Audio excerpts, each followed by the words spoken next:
Hey guys, welcome back to Home Built. This week I'm going to get back into the wiring, and also this mess has really gotten to be overwhelming, and I think it's time to give this whole garage a big cleanup.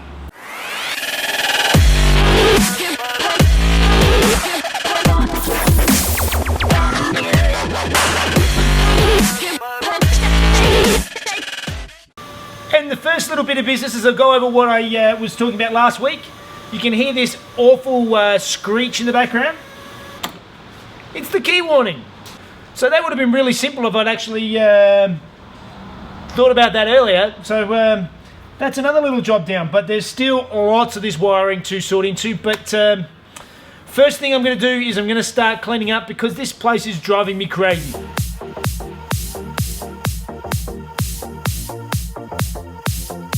Tip to me, this is a car, not a bench. I need to rectify this.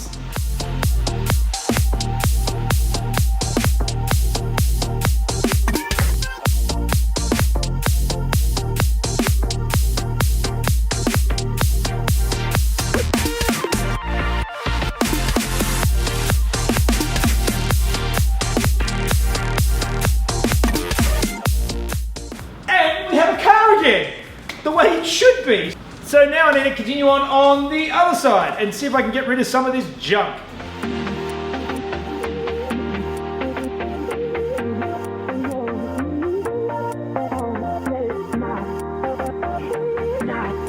So ever since I stripped the engine down, this bench has just been covered in engine parts and junk.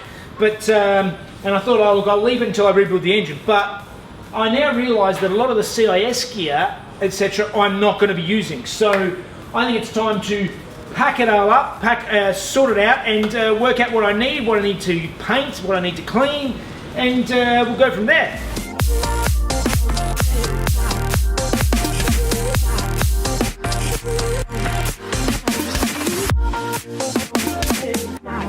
That is so therapeutic to actually have a bench again.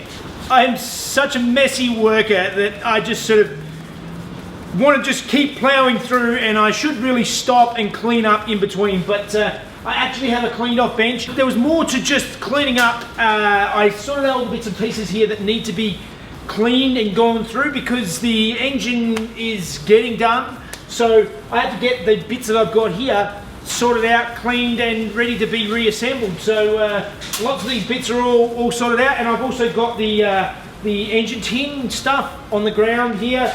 That's separated out. I've got to wash all that and get that ready so that I can repaint it and get everything ready to go back on the car.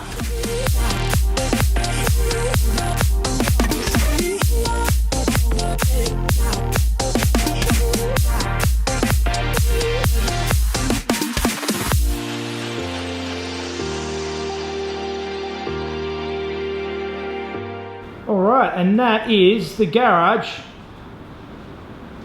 tidied up. It is looking much better. I actually have a 240Z again. So everything is in, everything is put away in boxes, and I even have my lift table out now, so that's another workbench if I need it. So the everything is looking much better and tidier, and I can actually use the workshop again. It's not quite Jack Olsen neat, but it's pretty good for me. So now I can actually get back into doing some work without climbing over stuff all the time. So, all right, those of you who were watching last week will have seen that I got myself a parts washer. Now this does a pretty good job of getting rid of the bulk of the gunk, but what really helps to really clean this stuff seems to be ultrasonic cleaners. And I had a look at trying to buy one, and you can get a tiny little one for a reasonable amount of money, but anything that's going to do any decent sized stuff is really expensive. And I had to look for alternatives, and what I've come up with is basically what the ultrasonic cleaner does is helps agitate the water and everything to try and loosen the old dirt and grime off of whatever parts you're cleaning. So what my plan is to use that principle in a more crude but larger method, and I'm going to get myself a bucket, and I'm going to attach a cheap old sander to the bottom of the bucket, and this orbital sander will give me some form of vibration that hopefully I can use, make a decent parts cleaner. So, alright, so the most difficult part I think of this is actually going to be trying to work out how to attach my sander to my bucket so that it doesn't fall off. Obviously I can't screw holes through the bottom of it because I don't want it to leak. I want it to be nice and watertight. So what I'm going to try and do is I'm going to try and use some cable ties and work out some sort of method to attach the sander to the rim of the bucket with cable ties.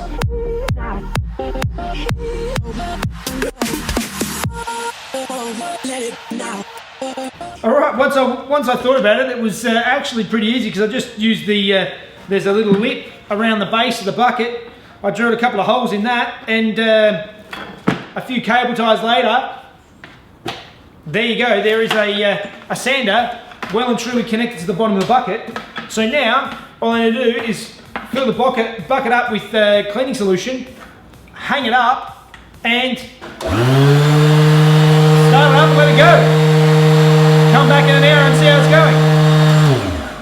For my test subjects, I've got these old 911 cylinders and they're all wrecked and rubbish anyway, so they're all at a similar level of filthiness. I'm not even going to run it through the normal parts washer first. I'm just going to try dipping them with all the built up crud on them into my my parts cleaner. So I've done a bit of research. I'm trying to work out what the best cleaning solution is to use. I thought I'd try two different versions. I'm going to try straight to like degreaser and water mix on one of them, and then I'm going to try a kerosene and diesel mix on the other, and see what we come up with. I know the kerosene and diesel is a lot more dangerous. I'm a firefighter, so I'm sort of aware of that. I have a lid for my bucket, and diesel is very difficult to light at the best times anyway. You have a puddle on the ground and try and light it with a lighter, it won't light. So I'm not overly concerned with that. So I'm going to put them in with my lid on my bucket and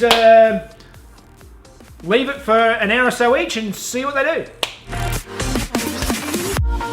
Alright, and I'm going roughly 50-50 with the degreaser solution and water. I'm now realising that this is really noisy, so I'm going to move it outside. It's still going to be loud, but at least it's not going to drone me out too much.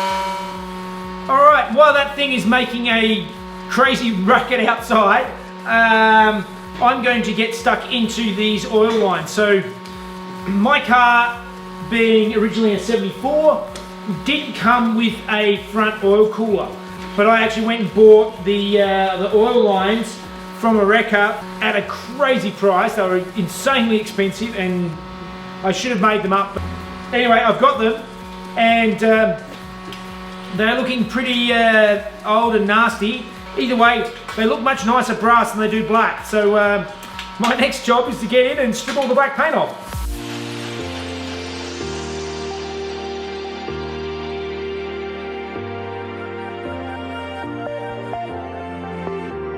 Alright, this has been outside for about an hour now and working away, and to be honest, I'm not overly impressed. There's still a whole heap of crud on the outside of this. I mean, I didn't bother trying to wash any of it off first, but it doesn't really seem to have done that much to it. So I'm going to sit this one aside. This is going to be test case 1. Empty this stuff out, fill it up with my diesel and Kero mix, and give it another go. See. Alright, cylinder number 2, equally gritty and gross. Chuck that into my bucket. Alright, I guesstimate that's about a 70-30 mixed diesel to Kero, so let's see how it works. Alright, this has been going for another hour or so, so let's just have a look and see what we got. Well, the mix doesn't look that dirty. It's sort of cleanish in the fins, but there's still this big heavy caked on gunk that it hasn't really moved. Alright, and for round 3, I'm just going to try and scrub it in the old parts washer and scrub it by hand, and we'll have a look. But I've got a sneaking suspicion this is going to work the best, so let's give this a go.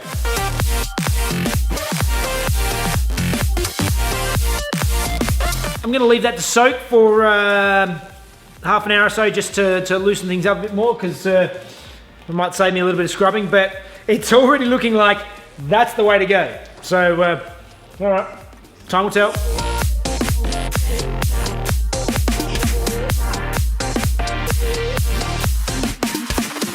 Okay, this has been soaking for a while now, so let's keep scrubbing and see how we go.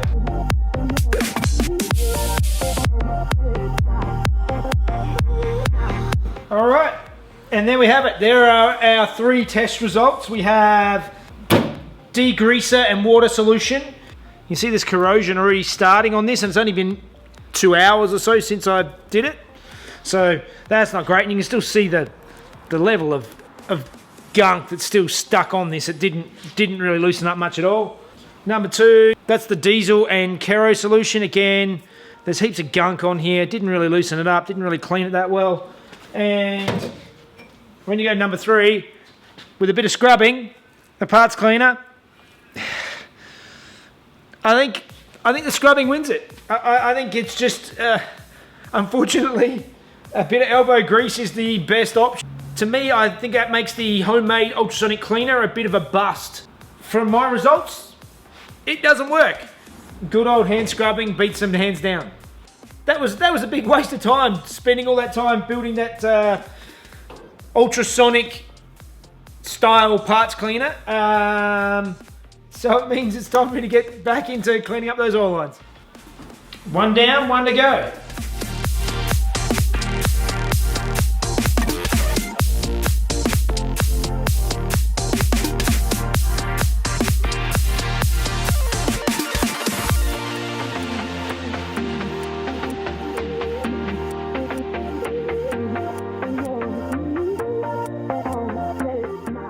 Alright, how good do they look? They came up a treat. There's a couple of little nicks and dings in them, but they're pretty good. I know there are ways you can straighten them. I've seen that online where you can block it up and put an air blower in there and heat it up to get the dings out. But these are pretty much straight enough for my purpose. So now I suppose I have to try and see if I can work out how to actually mount them to the car.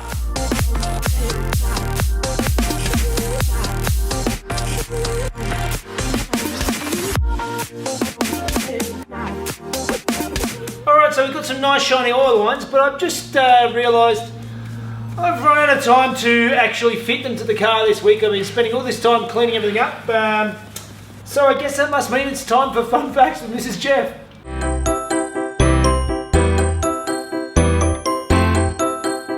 Hi guys, some of you may know that Porsche actually designed the V-twin engines used in Harley-Davidson's V-Rods.